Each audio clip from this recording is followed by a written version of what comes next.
तो इस लेक्चर में हम लोग पढ़ने वाले हैं system of linear equation. System of linear equation का को जो रिप्रेजेंट करने का तरीका होता है वो हम लोग रिप्रेजेंट करते हैं, एक इक्वेशन लिखते हैं जो जिसमें वेरिएबल होता है और उसके साथ कोफिशिएंट उसका रहता है, जिसको हम लोग प्लस या माइनस के साथ एक्सप्रेशन में लिखते हैं। तो जो सिस्टम ऑफ लीनियर इक्वेशन को रिप्रेजेंट करने का जो तरीका है वो a11x1 plus a12x2 a13x3 dot dot a1n xn equal to b1, a21x1 a22x2 so on a2n xn equal to b2। इस इक्वेशन में जो x1 x2 x3 है ये हम लोग का वेरिएबल है और उसके साथ जो a11 a12 a13 ये सब उसका कोफिशिएंट है। तो ये सिस्टम ऑफ लीनियर इक्वेशन हम लोग क्लास 12 में पढ़े होंगे, जिसको हम लोग गॉस जॉर्डन मेथड से सॉल्व करते हैं। यहाँ पर हम लोग इसको मैट्रिक्स मेथड से सॉल्व करेंगे रैंक का यूज करके। तो सिस्टम ऑफ लीनियर इक्वेशन को मैट्रिक्स के फॉर्म में लिखते हैं, वो फॉर्म होता है A X equal to B, जिसमें ए रिप्रेजेंट करता है कोफिशिएंट मैट्रिक्स जितने भी वेरिएबल है x1 x2 x3 उन सारे वेरिएबल का जो कोफिशिएंट होता है उसके मैट्रिक्स को हम लोग कोफिशिएंट मैट्रिक्स कहते हैं और उसको ए से डिनोट करते हैं। और एक्स जो होता है वो वेरिएबल मैट्रिक्स होता है, मतलब वेरिएबल मैट्रिक्स मतलब x1 x2 x3 x so on xn, और ये इक्वल टू के बाद जो b1 b2 so on bn तक जाता है ये कांस्टेंट मैट्रिक्स होता है। तो इसको रिप्रेजेंट करने का फॉर्म होता है A X equal to B.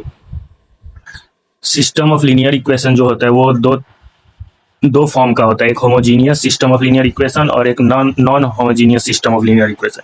जिस इक्वेशन में ये कांस्टेंट के जगह पर 0 होता है, b1 b2 so on bn, इसके जगह पर जहां जिसमें कांस्टेंट का वैल्यू 0 होता है उसे हम लोग homogeneous system of linear equation कहते हैं, और जिसमें कांस्टेंट का वैल्यू कुछ गिवन रहता है जिसमें 0 नहीं होता है उसे हम लोग non homogeneous system of linear equation कहते हैं।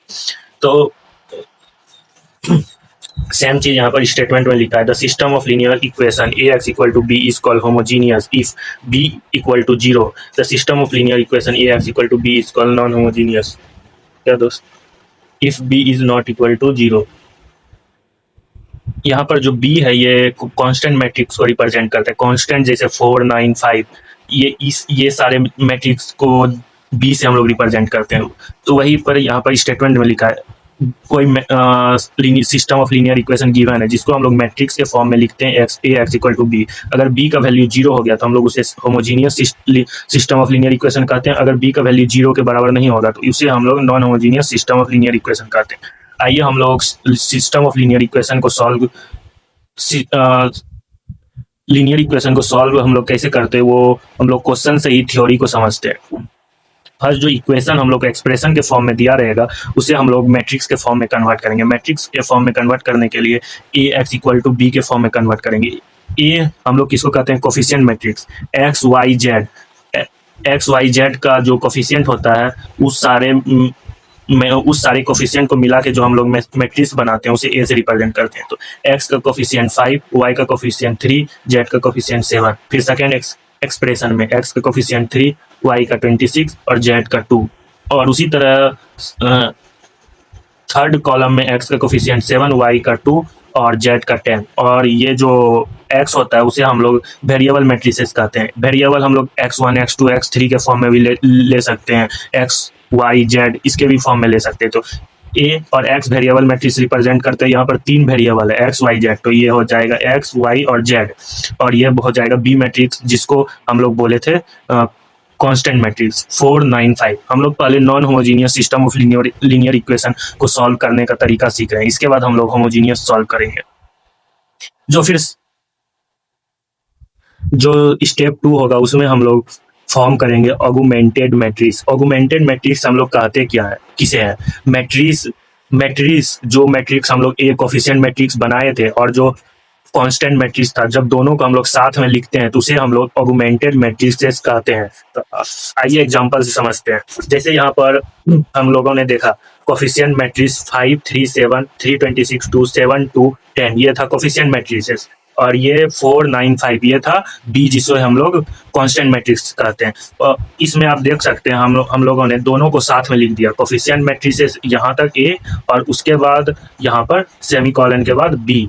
तो जब हम कोफिशिएंट मैट्रिसेस और कांस्टेंट मैट्रिसेस को जब दोनों को साथ में लिखते हैं तो उसे हम लोग कहते हैं ऑगुमेंटेड मैट्रिसेस।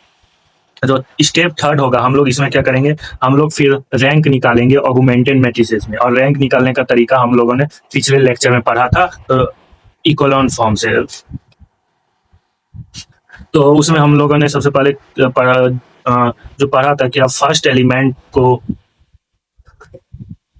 तो हम लोग इसमें ऑपरेशन परफॉर्म करके रैंक, रो ऑपरेशन परफॉर्म करके रैंक इसका निकालेंगे। तो हम यहाँ देख सकते हैं ये जो फर्स्ट रो है इसमें है 5 3 7 4, सेकेंड रो जो है वो है 3 26 2 और 9। तो हम लोगों को पहले हम लोग इस रो के फर्स्ट एलिमेंट को 0 बनाने का ट्राई करेंगे। तो हम लोगों ने पिछले लेक्चर में पढ़ा था कि जो फर्स्ट एलिमेंट होता है उससे 1 बनाते हैं, उसके बाद हम लोग कैलकुलेशन परफॉर्म करते हैं रैंक निकालने में। पर यहाँ पर अगर हम इसे 1 बनाने का ट्राई करेंगे, सबको 5 से डिवाइड करेंगे, तो यहाँ पर सारा एलिमेंट फ्रैक्शन में आ जाएगा।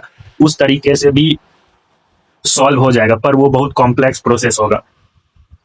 तो जब हम लोग बहुत सारा क्वेश्चन प्रैक्टिस कर लेंगे तो फिर हम लोग डायरेक्ट अप्रोच करेंगे। हम लोग यहाँ पर आप डायरेक्ट अप्रोच कर करके सॉल्व करेंगे।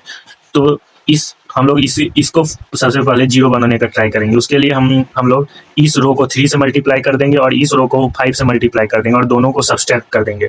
तो ये भी 15, ये भी 15, 15 माइनस 15 0, ये हो जाएगा। अगर इसको हम लोग 3 से मल्टीप्लाई करेंगे 9, इसे 5 से मल्टीप्लाई करके इसमें सब्सट्रैक्ट करेंगे तो हो जाएगा 121।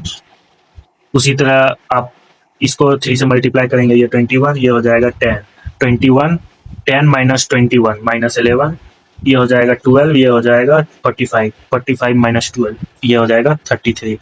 उसी तरह हम लोग अब पहले इस रो को चेक करेंगे। ये रो है 121, ये है -11, ये है 33। ये पूरा रो 11 से डिविजिबल है। तो इस रो को हम लोग पहले 11 से डिवाइड करके सिंप्लीफाई करके शॉर्ट में लेते आएंगे। तो इस रो को हम लोग 11 से डिवाइड कर देंगे तो ये हो जाएगा 0, ये 11, ये -1 3। इस रो को सिंप्लीफाई करने के बाद अब हम लोग लास्ट रो में 0 बनाने का ट्राई करेंगे। उसके लिए हम लोग फर्स्ट रो को फर्स्ट रो को 7/3 से मल्टीप्लाई करेंगे। तो 3 से ये 5 टाइम में कटेगा 15 और 7 इंटू 5 35। ये इसको अगर हम लोग 7/3 से मल्टीप्लाई करेंगे तो ये हो जाएगा 29, ये हो जाएगा 49, ये हो जाएगा 28। उसके बाद हम लोग इसमें R3 में R1 को सब्सट्रैक्ट करके और R2 ऐड कर देंगे तो ये रो कम्प्लीटली 0 0 हो जाएगा। तो और फिर हम लोग फर्स्ट रो भी 7 से डिविजिबल है तो इसको भी हम लोग 7 से डिविजिबल करके सिंप्लीफाई कर देंगे। उसके बाद हम लोग देखेंगे कि इस मैट्रिसेस में ऑगुमेंटेड मैट्रिक्स, ये पूरा मैट्रिक्स में एक नॉन जीरो रो है और एक जीरो रो है और 2 नॉन जीरो रो है। तो ऑगुमेंटेड मैट्रिक्स का भी रैंक 2 हो जाएगा। और अगर हम लोग कांस्टेंट को हटा दें तो यहाँ से यहाँ तक ये हम लोग का बच जाएगा मैट्रिसेस ए। इस मैट्रिसेस ए का भी एक ही रो 0 होगा, 2 नॉन जीरो रो होगा, तो इसका भी रैंक 2 हो जाएगा। तो जब ऐसा केस हो, अब हम लोग इसमें डिफरेंट केस चेक करते हैं। Non homogeneous system of linear equation, अगर ऑगुमेंटेड मैट्रिसेस और मैट्रिसेस का रैंक बराबर नहीं हो तो वो मैट्रिसेस इनकंसिस्टेंट होगा और उसका नो सॉल्यूशन होगा। अगर ऑगुमेंटेड मैट्रिसेस और मैट्रिसेस का रैंक बराबर हो जाएगा तो वो मैट्रिसेस कंसिस्टेंट होगा। जैसे इस मैट्रिसेस में ऑगुमेंटेड मैट्रिसेस, जिसमें ऑगुमेंटेड मैट्रिसेस उस मैट्रिक्स को कहते हैं जिसमें कांस्टेंट भी प्रेजेंट हो। इस मैट्रिसेस में हम लोग देख सकते हैं कि जब कांस्टेंट को भी लेके हम लोग ऑपरेशन करेंगे तो एक रो 0 रो होगा और 2 नॉन जीरो रो होगा, तो इस मैट्रिसेस का भी रैंक 2 हो जाएगा। और जो कोफिशिएंट मैट्रिसेस है, अगर कांस्टेंट को हटा दे तो भी रैंक 2 होगा। तो फिर अब हम लोग देख सकते हैं कि ऑगुमेंटेड मैट्रिसेस और मैट्रिसेस का रैंक इक्वल है तो ये कंसिस्टेंट हो जाएगा। और इसमें कंसिस्टेंट मैट्रिसेस का भी 2 केस होता है। अगर रैंक, नंबर ऑफ अननोन और वेरिएबल, इस मैट्रिसेस में हम लोग देख सकते हैं नंबर ऑफ अननोन XYZ, जिसका वैल्यू हम लोग कैलकुलेट करेंगे XYZ, वो 3 है, मतलब 3 अननोन पैरामीटर है और रैंक 2 है। अगर अननोन पैरामीटर और रैंक अगर अननोन पैरामीटर से कम है तो उस इक्वेशन में इनफिनाइट सॉल्यूशन होगा। और अगर रैंक और नंबर ऑफ अननोन और वेरिएबल बराबर है तो वो इक्वेशन का यूनिक सॉल्यूशन होगा और उसका डिटर्मिनेंट 0 के इक्वल नहीं होगा।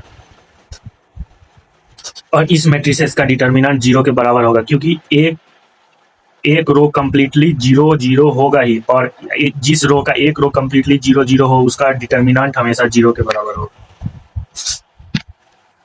और इसके बाद जब रैंक हम लोग को पता चल गया, ये तो ये मैट्रिसेस में रैंक इक्वल है तो ये कंसिस्टेंट होगा। और सेकेंड थिंग, रैंक 2 है और 2 is less than number of parameter जो कि 3 है।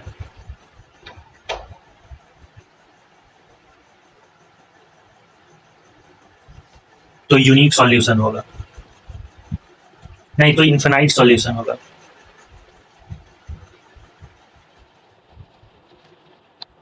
अब हम लोग एक्स वाई जेड का सॉल्यूशन निकालेंगे। इस मैट्रिसेस को अब हम लोग कोफिशिएंट मैट्रिसेस को अब कांस्टेंट को साइड करके एक बार फिर से लिख लेते हैं। ये मैट्रिसेस होगा, ये जो कोफिशिएंट मैट्रिसेस फॉर्म होगा ए का, ये हम लोग ऑपरेशन परफॉर्म करने के बाद जो मैट्रिसेस आएगा उसे लेंगे।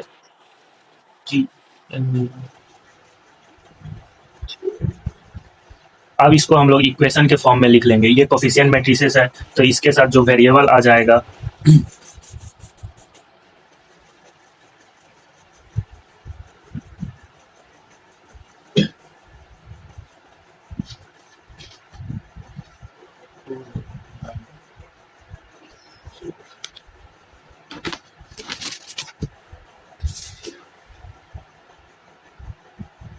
जब हम लोग इसको मल्टीप्लिकेशन करके इक्वेट करेंगे तो इक्वेशन कुछ इस तरह फॉर्म हो जाएगा। 5x + 3y + 7z = 4, 11y - z = 3, और लास्ट रो तो कम्प्लीटली 0 0 ही हो जाएगा।